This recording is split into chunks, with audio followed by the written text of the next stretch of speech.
ఎదురాడండి అన్నయ్య గారు. మరి మన సాహసము దేవుడు ఎంత గొప్పగా మేలు చేసినందుకు మరి దేవునికి లెక్కలేని స్తుతులు స్తోత్రాలండి. మీరు చూడండి అన్నయ్య గారు, మరి ఎన్ని సంవత్సరాల నుంచి ఒక ఆవిడ మస్కట్ వెళ్ళినప్పుడు జైల్లో ఉన్నారు. మరి కన్నీటితో ప్రార్థన చేశారండి, దేవుడు విడుదల చేశాడు. అలాగే ఖత్తర్లో కూడా ఎన్ని కార్యాలు అయ్యాయని. ఇప్పుడు మనం 3 రోజులు డబ్బులు ఉపవాసం ఉండి ప్రార్థన చేశారు. మీ కన్నీరు ప్రార్థన దేవుడు ఆలకించి మరి మన ఆశ్రయపురంగా ఎప్పుడూ ఆశీర్వదిస్తున్నారండి. ఆయన కృప మనకి ఎప్పుడు తోడుగా ఉంటారండి.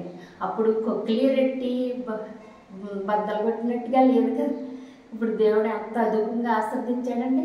అదంతా దేవుని కృప అండి. మనం దేవుల్లో ఇంకా ఎదగాలండి. మరి నా కొరకు దేవుడు చేసిన మేళ్ళు చాలా ఉన్నాయండి. నా భర్త మరి చనిపోయిన అతనే రక్షించాడు దేవుడు. మరి ఇప్పుడైతే ఆరోగ్యంగా ఉన్నారు. మరి మన సంఘస్థులందరూ సంఘ ప్రార్థన చాలా బలమైనది, విలువైనది.